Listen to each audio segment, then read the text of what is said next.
The sound is wrong. It shouldn't sound like stepping on crushed glass. Alex pinches a leaf on the highest pomelo tree. It doesn't bend, it shatters. The dry brown flakes crumble into fine dust between his calloused fingers, blowing away in the unseasonably hot morning wind. He drops to his knees, driving his bare hands into the soil around the base of the trunk. No moisture, just pale, lifeless dust that slips through his fingers like hourglass sand. Behind him, Tu Na stands perfectly still. She is holding Henry's small yellow plastic sandals, her shoulders heavy. The precious dragon's back orchard, the one they planted together, the one meant to secure Henry's future, is suffocating. Hello, friends. Welcome back to our family's mountain. If you've been with us, you know we pour our hearts into every inch of this land. But today the land is fighting back. We have less than 24 hours to get water to these roots, or the entire orchard dies. The morning had started quietly enough. Down at the wooden house, the day began with the familiar scrape of Tu Na's spatula against the cast-iron pan. Steam from a simple bowl of rice porridge curled into the warm air. Henry was chasing a stray grasshopper near the bamboo gate, his laughter echoing against the quiet valley. But even at 7 in the morning, the heat was suffocating. The air felt thick, unnatural. The natural springs that usually breathed life into this mountain had dried up in a brutal, unexpected heat wave. Walking up the steep path after breakfast, the jarring contrast hit them. The deep, ancient forest surrounding their property was still a resilient, dark green. But their young trees, their fragile investment, were fading into a sickly, desperate brown. Nature doesn't care about your plans. It doesn't care about the months of careful pruning, the late nights studying soil composition, or the quiet hopes a husband and wife share in the dark. Alex stands up, wiping the dust from his jeans, avoiding Tu Na's eyes for just a second. The silence between them is loud. It's the sound of a family realizing their dream is standing on the edge of a cliff and the wind is picking up.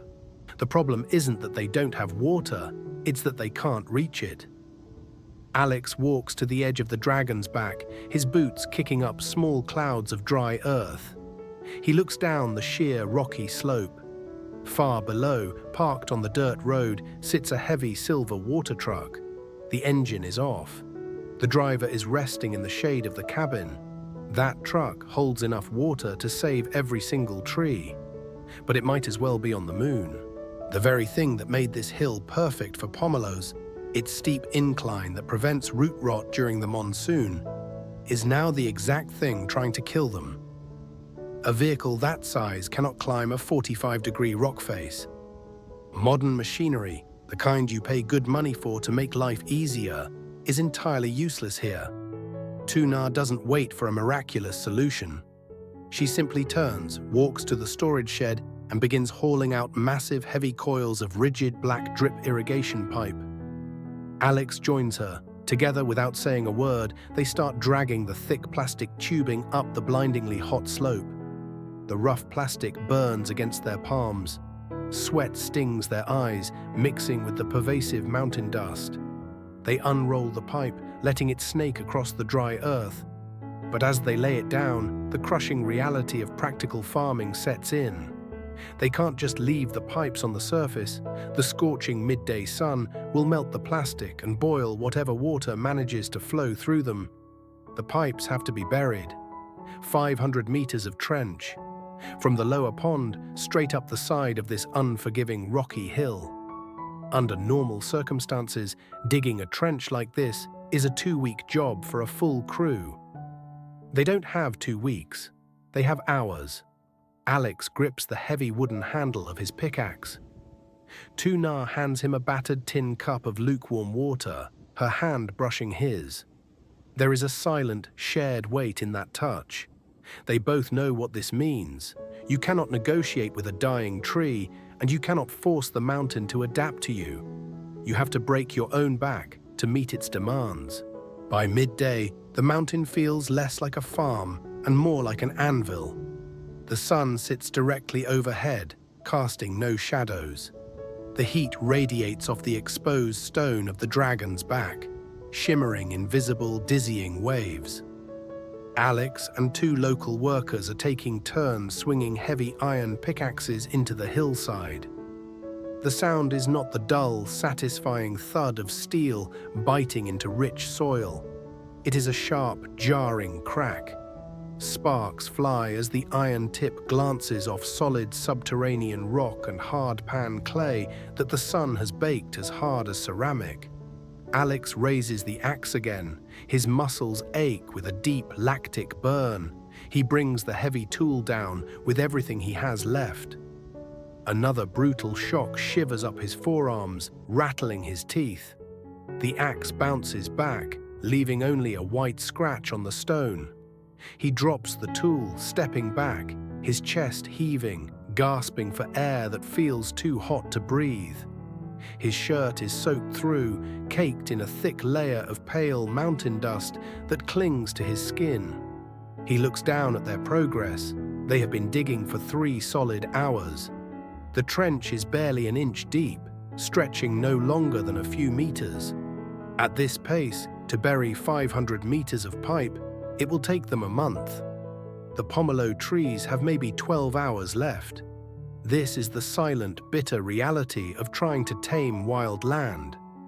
You can buy the best fertilizer, you can study the weather patterns, and you can invest every penny of your family's savings into the right saplings. But the mountain always holds the final veto. Right now, the mountain is saying no. The 2 hired men sit on empty, upturned buckets, heads buried in their hands, defeated by the sheer physics of the task. There is no shame in their surrender. The human body simply cannot output this kind of violent labor in 40-degree heat without breaking down. A quiet realization settles over the hillside, heavier than the oppressive heat. Willpower is not going to be enough. They are going to lose the orchard. Tuna walks up the final steep stretch of the incline, carrying a heavy plastic jug of iced water. She sees the dropped tools. She sees the local men sitting with their heads down. And she sees her husband standing over a shallow, useless scratch in the dirt, his shoulders slumped in absolute exhaustion. She doesn't ask how it's going. The dust on their faces and the untouched coil of black pipe tell her everything she needs to know. She pours a tin cup of water, hands it to Alex, and quietly wipes the grit from his cheek with her thumb. She looks out over the curling brown leaves of the pomelo trees. She thinks of little Henry, sleeping in the cool shade of the porch far below, completely unaware that the foundation of his future is dying on this hill. Tuna turns around. She doesn't say a word to Alex. She just walks back down the mountain. Down in the valley, the world is moving at its normal, slow, rural pace. Tuna kicks the starter on her weathered Honda motorbike and drives through the dusty village roads. She pulls up to the open-air cafe near the communal pond. It is a sanctuary of cool, deep shade under the sprawling branches of an ancient banyan tree. Here, insulated from the scorching sun, Uncle Ba Tang and the village elders sit on low plastic chairs, passing around small porcelain cups of bitter green tea, waiting out the midday heat. Tuna turns off the engine. The comfortable silence of the cafe feels a million miles away from the desperate violence of the hill. She takes a breath, smoothing her dusty work shirt, masking her fear with a rigid spine. She walks into the shade, stopping at Uncle Ba Tang's table.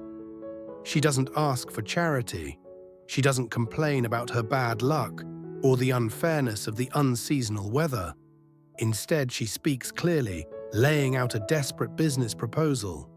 She offers the elders and any able-bodied person in the village double their standard daily wage. But there is a condition. The work cannot happen now. It has to happen tonight. Under the stars when the heat breaks, an emergency midnight shift to break the rock while the mountain sleeps. The old men stop drinking their tea. Uncle Ba Tang slowly sets his porcelain cup on the wooden table, looking up at the tired but fiercely unyielding eyes of a young mother refusing to let her family's dream die in the dirt. By 8 o'clock, the heavy blanket of night has cooled the burning mountain. Alex and Tuna stand at the base of the dragon's back, waiting in the quiet dark. They are utterly exhausted, hoping maybe 3 or 4 men accepted the emergency offer. Then a flicker of light breaks through the tree line below. Then another, and another. A winding river of headlamps begins climbing the steep dirt path. It isn't just a few hired hands, it is 20 people. Uncle Ba Tang leads the way, a heavy iron shovel resting on his shoulder. Beside him is Ba Puong, along with young men and village elders who usually spend their evenings quietly resting on their porches. Tuna steps forward, holding out a thick envelope of cash, the double wages she promised. Uncle Ba Tang stops, looks at the envelope, and gently pushes her hand away. "Keep it for the boy," Ba Tang says, his voice rough but incredibly warm. "We planted this mountain together. We save it together." They spread out evenly across the 500-meter incline. In the cool night air, the terrible, impossible task transforms into a rhythmic, shared heartbeat. The sharp clinking of iron against solid rock echoes through the valley, but it no longer sounds like a lonely defeat. It sounds like life fighting back. Young men swing the heavy axes, while the elders clear the loose stones with their bare hands. Alex works shoulder to shoulder with his neighbors, the crushing weight of isolation completely lifted from his chest. The hidden cost of building a life from the soil is the hard realization that you cannot do it alone. The truest wealth a family can build isn't a perfect orchard, a high yield, or a modern water system. It is the deep, unspoken bond of a community you nurture around you. Dawn breaks softly over the valley, painting the sky in a gentle golden light. The trench is finished. The heavy black pipe is safely buried deep in the earth, protected from the sun. Alex kneels beside the highest pomelo tree, his hands blistered and caked in mud. He slowly turns the heavy red main valve. A long, hollow hiss of trapped air travels up the pipe. Then comes the most beautiful sound in the world, the steady, dark drip of water. The drops hit the pale, lifeless dust, instantly turning it into a rich, fragrant puddle. The desperate roots are finally drinking. All across the hillside, the village sits scattered among the young trees, their clothes covered in mountain dirt. They are quietly passing around a battered thermos of hot tea, watching the water flow. Tuna walks up the dirt path carrying little Henry. He rubs his sleepy eyes, pointing at the wet soil, completely unaware of the miracle that happened while he slept. The warmth has returned to their mountain, not from the morning sun, but from the beautiful people resting on it. The trees are still battered, the leaves are scorched, and recovery will take months of careful watching. But as Henry runs his small hands through the damp earth, the farm feels safe again. True climate resilience isn't just about the heavy pipes you lay in the ground to fight the weather. It is about the steady hands that hold you up when your own strength fails. You can try to conquer the land entirely by yourself, but a farm is just dirt and water. A home is the people who help you carry it. Have you ever faced a moment where your neighbors or community stepped in to help carry your burden? Share your story with us down below. If you found a little peace in our journey today, please leave a comment. Reading them brings so much joy to our family.